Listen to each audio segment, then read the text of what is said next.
Sheryl Swoopes, this is kind of what you get for kind of not jumping on the tide, jumping on the boat. You were supposed to go and elevate with this whole situation. Your broadcasting career, everything, Sheryl. Your podcasting, whatever you do, you're supposed to be elevating. But instead, you decided to show hate, very clear hate towards Caitlin Clark. Very clear hate. Right? And now this is kind of like what you get for it. You earn Swoopes for sort of not jumping on the tide, leaping on the beach, and jumping on the boat. You were expected to go and improve your broadcasting profession and everything else in light of this entire circumstance. Sheryl, whatever you do, including podcasting, should be elevating, but instead you chose to express blatant hatred at Caitlin Clark. Extremely obvious hate, right? And now, this is essentially what you get in return. Did you truly believe that you could continue to work as a broadcaster while lying about Caitlin Clark for a whole year? No one needed to ask Sheryl that question. Swoopes, since we have just received our response. For the 2025 season, she has been formally removed from all WNBA broadcasts. Fired, but it looked like you got fired, bro. It looked like she got fired. I just gotta keep it real. It looked like she got fired. She lost her job. However, it appeared that you were dismissed, buddy. She appeared to have been fired, so I must be honest. She appeared to have been sacked. One poor decision or one mistake isn't the only reason for the dismissal. The league ultimately determined enough was enough after a well-planned campaign against the WNBA's newest star culminated in this. Are you curious in what actually transpired behind the scenes? We'll go into what happened, how she's handling the harm, and why she ultimately lost her job in this video. Are you prepared? Come on, let's go. I won't be missing you broadcasting the games because when you broadcasted the games, it was so hard for you to mention Caitlin Clark. How are you up there talking about, you kept mentioning, oh, the Indiana Fever are doing this. Oh, Kelsey Mitchell and the Indiana Fever. Oh, Aaliyah Boston and Kelsey Mitchell and those girls are doing. Oh, you had such the hardest time mentioning Caitlin Clark's name. Why? I don't get it. I really don't know. I won't miss you hosting the games because it was really difficult for you to bring up Caitlin Clark during the broadcast. How are you up there? You kept saying things like, oh, Kelsey Mitchell and the Indiana Fever are doing this. Kelsey Mitchell, Aaliyah Boston, and those gals are doing, oh my goodness. You have the most trouble saying Caitlin Clark's name. I'm not sure why. Were you aware that Sheryl Swoopes has a history of losing her job? Prior to her most recent broadcasting incident, Swoopes has a concerning history that dates back many years. Although she received well-deserved recognition for being one of the WNBA's original stars during her Hall of Fame playing career, her post-play career shows a persistent pattern of negative behavior. Loyola University basketball coach Sheryl Swoopes, she's under investigation, accused of mistreating players. College coach is not only under fire, but under investigation after reports that the majority of her roster has decided to leave. The warning indicators at Chicago's Loyola University were overwhelming. After a huge player departure in July 2016, Swoopes was fired as head coach, which should have sent a warning to anyone thinking about hiring her again. In a single season, which coach loses 10 of the 12 returning players. That turnover isn't typical. Your program has a 5-alarm fire. That she mistreated players. It was the environment she created. I was belittled, humiliated, made to feel extremely small. Since 2013, the head coach 5 of her athletes are said to have transferred to other programs last year. Additionally, 10 of the team's 12 players are reportedly not planning to return this season. Kate Sohn, a former Loyola player, spoke candidly about Swoopes' teaching skills. You're not necessarily a terrific coach just because you're a great player. Drama appears to be her thing. The drama is everywhere she goes. According to other players, there was an emotionally unstable atmosphere where Swoopes would cry throughout practices and games, threaten scholarships, and improperly divulge personal information. Great athletes don't always make excellent mentors, and Swoopes is a classic example of this discrepancy. Loyola basketball player Kate Sohn says Swoopes caused the players to live in fear, that she routinely threatened that they would lose their scholarships or she would cut them from the team. It made it hard to play. It wasn't about working hard and having fun anymore. It was about surviving. It was difficult for the players to play because, according to former Loyola basketball player Kate S., Swoopes constantly threatened to take away their scholarships or cut them from the team. It wasn't about working hard and having fun anymore. It was about surviving. The case of Lauren Hibbert is very noteworthy. Hibbert claims that Swoopes coerced her into signing a medical hardship form, thereby ending her athletic career, while making untrue claims that she would continue to manage the squad. The betrayal was complete when Hibbert subsequently learned that she wouldn't even accompany the squad on their trip. Formal complaints were brought about by this deception, which finally led to Swoopes' termination. In 2024, Caitlin Clark continues to get the same contemptuous, unsupportive treatment. When Swoopes made her now famous appearance on Gilbert Arenas in February, she was unable to even clarify simple facts. She stated that Clark was in her 4th season of college, not her 5th, and that she took 40 shots per game, which is completely untrue given that Clark averaged 22.7. These weren't careless errors.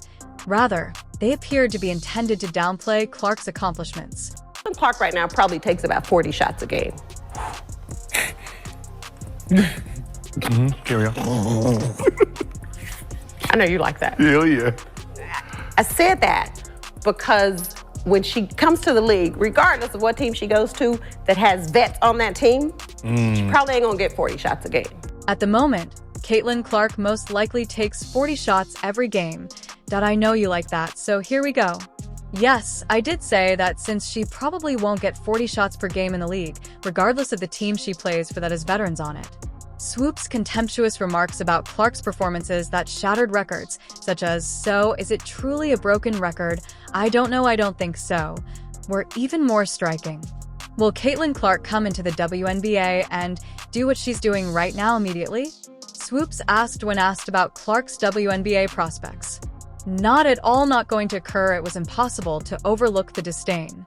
Back, Caitlin, if you're going to break a record, to me, if it's legitimate, you have to break that record in the same amount of time that that player set it. Okay. Right? So if Kelsey Plum set that record in 4 years, well, Caitlin should have broke that record in 4 years. But because there's a COVID year, and then there's another year, you know what I mean? So she's already had an extra year to break that record. So is it truly a broken record? You asked me to return the favor. Caitlin, in order for it to be valid, you must break the record in the same length of time that the player set it, okay? If Kelsey Plum were to break that record in 4 years, then since there is a co-year and then another year, Caitlin should have broken that record in 4 years. You understand what I mean? Since she has an additional year to beat that record. Is it really a broken record? These weren't individual events. Rather, they were a part of a year-long campaign that gave more insight into Swoopes than Clark. The pattern is evident. Swoopes reacts angrily rather than supportively when people succeed or challenge her power. Whether a budding star breaks records or college players transfer en masse, Swoopes seems unable to celebrate other people's accomplishments without feeling intimidated. At the Dallas Wings, this toxic trend finally caught up with her, and her remarks got too contentious even for a league that usually supports its icons. The recurring themes that link her broadcasting removal and Loyola firing suggest that she has never learned to adjust or mature in the face of criticism. What actually transpired with Dallas last year, then? And obviously, you guys remember last year when Dallas had to pretty much say, hey, you can't broadcast the Indiana Fever game after the little comments and things you had the game before. Or something like that. Yeah, I believe it was that. And Nancy Lieberman was the one who pretty much confronted Sheryl Swoopes about the whole situation and let her know, like, hey, you know, we got to keep it this, we got to keep it that, keep it about basketball. Then, of course, you all recall last year when Dallas was forced to essentially say, hey, you can't broadcast the Indiana Fever game after the little comments and things you had the game before, or something like that. Yes, I think that and Lance were involved. Sheriff Swoopes was largely questioned by Nancy Lieberman regarding the entire matter, telling her, hey, you know, we got to keep it this, we got to keep it that, keep it about basketball. Caitlin Clark wasn't the only person involved in the Wings broadcast scandal. It was about Swoopes creating opponents everywhere. You can tell something extraordinary is going on behind the scenes when basketball royalty begins publicly criticizing one of their own. That's precisely what transpired when Swoopes was targeted by two of the most prominent voices in basketball. Smith, Stephen A., and Nancy Lieberman. You know basketball. You know basketball better than me. You know basketball than any of the pundits. You know basketball better than most of the men that play basketball. There is no way in hell you just accidentally left Caitlin Clark's name out of that soliloquy that you dropped about the Indiana Fever. Stop it. You know that. Stop. Understand basketball. I don't know basketball as well as you do. You are more knowledgeable about basketball than any commentator, and you are more knowledgeable than the majority of males who play the sport. You could not have possibly forgotten to include Caitlin Clark's name in your soliloquy regarding the Indiana Fever. You are aware that you should stop it. Stephen A. Smith was never one to keep his thoughts to himself. Was it merely against Swoopes he undermined her reputation on national television? Smith questioned Swoopes' reasons for continuously ignoring Clark's contributions to the Indiana Fever's success in one very harsh segment. Do you have any idea how that makes you look? With every phrase, Smith's voice rose in challenge. How are you going to ignore Caitlin Clark? Smith's large platform wasn't the only thing that made his rebuke so harmful. He also pointed out that Swoopes' quiet over Clark was purposeful and unprofessional, especially given her basketball experience, which should have made Clark's impact impossible to ignore. Sheryl, since she was in college, I helped do her shoe deal with Nike in 1993, took her to her first SBs. I've known Sheryl, I've coached her, have a lot of respect for her. I called her when Caitlin was still playing at Iowa and she had just broken Maravich's record. And it was all over the place, as you and I have discussed, that there was this quote by Sheryl that said, Caitlin was, 25 years old. She was, however old, 24 years old. She was a fifth-year senior. Right. She was taking 40 shots a game. Her records were illegitimate. However, arguing with Stephen A. was only the start of Swoopes' career collapse. Swoopes' former friend and television colleague Nancy Lieberman went one step farther. Lieberman allegedly called Swoopes directly to confront her about the falsehoods in her remarks after hearing her remarks regarding Clark. Clearly, that talk did not go well. It went so badly that Lieberman would later admit that their relationship was essentially over as a result. The repercussions was quick and humiliating. In a turn of events that could not have been planned more embarrassingly, Lieberman eventually took Swoopes' place on the Dallas Wings broadcasts. This was more than just a change in staff. It was a declaration made in public regarding who was regarded as credible in basketball circles. Swoopes' professional decline was demonstrated by Lieberman's readiness to confront her and then really take her position. That's what Nancy was all about. She was keeping it very, hey, let's bring this women's game let's bring it all together. Let's grow this thing together. And the question was talking about how older people or older players in the league pretty much should going about what's going on in the league. And Nancy knows Caitlin Clark is the biggest. She's got the eyes. She's got the fans. Let's not try to sink it. Let's try to get on the boat with her and let's grow the game. Nancy was all about bringing this women's game together and growing it together. The question was about how older players or people in the league essentially go about what's going on in the league, and Nancy knew that Caitlin Clark was the biggest. Yes, she has the fans and the eye. Instead of trying to sink it, let's try to join her on the boat and advance the game. These well-publicized disputes did more than harm Swoopes' standing with supporters. She was shunned by the professional basketball community. Networks and organizations pay attention when people like Smith and Lieberman openly doubt your moral character. For the Dallas Wings and their broadcast partner, these feuds probably validated what viewers had already said. Swoopes had turned into a liability rather than an asset to their brand. How will all of this baggage affect the 2025 season, Swoopes? They ain't got Sheryl no more. Sheryl's gone. Sheryl's gone. Nancy still got her job, though. Nancy still got her job. They got Sheryl built. They got Sheryl built. See? Sheryl was there last year. She ain't there no. God sees that they no longer have Sher. Sher has left, but Nancy has maintained her employment. They had Sher built and they got SHUC. She was there last year, but she hasn't done anything since. That liability evaluation proved to be the last straw for Swoopes' broadcasting career. However, it's not just that she was kicked out of Fever games that's shocking. She was completely removed from the Wings' broadcast lineup for 2025. Swoopes is conspicuously missing from the Dallas Wings statement announcing their 2025 squad. The Dallas Wings have left off Mrs. Sheryl Swoopes on the broadcasting team for the 2025 season. If you guys remember, Sheryl Swoopes, she was on the broadcasting team last year, right? It appears that Mrs. Sheryl Swoopes has been removed from the Dallas Wings announcing staff for the 2025 season. Do you recall Mrs. Swoopes from last season? This went beyond only keeping Caitlin Clark safe. The goal was to safeguard the Wings' reputation and audience experience. Swoopes' exclusion from all games, not just hot matchups, indicates that the organization identified a serious flaw in her broadcasting style that went beyond a particular player rivalry. As women's basketball viewership continued to rise, her constant hostility and factual inaccuracies had turned from a small annoyance into a serious business problem. Perhaps the most revealing aspect of the story is what transpired next. After a year of controversy and condemnation, Swoopes abruptly made an appearance on ESPN to commend the players she had been disparaging for months, saying how much stronger Caitlin got in the offseason. This Indiana Fever team, they have put the pieces together in this offseason, and I'm excited to see what they're going to do, Swoopes exclaimed as she worked on her game in the gym.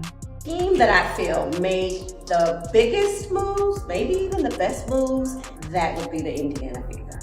I think the Indiana Fever went from just being in the playoffs last season to potentially winning a championship. How much stronger Caitlin got in the offseason. You know, she was in the gym working on her game. This Indiana Fever team, they have put the pieces together in this offseason, and I'm excited to see what they're going to do. The Indiana Fever are the squad that, in my opinion, made the most significant, if not the best, movements. The Indiana Fever, in my opinion, went from only making the playoffs the previous season to perhaps taking home a title. How much more powerful Caitlin became during the offseason, as you are aware, she was honing her skills in the gym. Fans weren't buying this drastic reversal for a second, but this Indiana Fever club has put the pieces together in this offseason, and I'm thrilled to see what they're going to do. Social media erupted in derision and mistrust. Oh, how she is changing her tune now. And is Swoopes okay? Were among the comments on ESPN's photo. Rather than attacking with a lie, she made a positive remark about CC. Some were more straightforward. She acknowledges her defeat. And it must have taken her months of treatment to be able to mention Caitlin's name without frowning.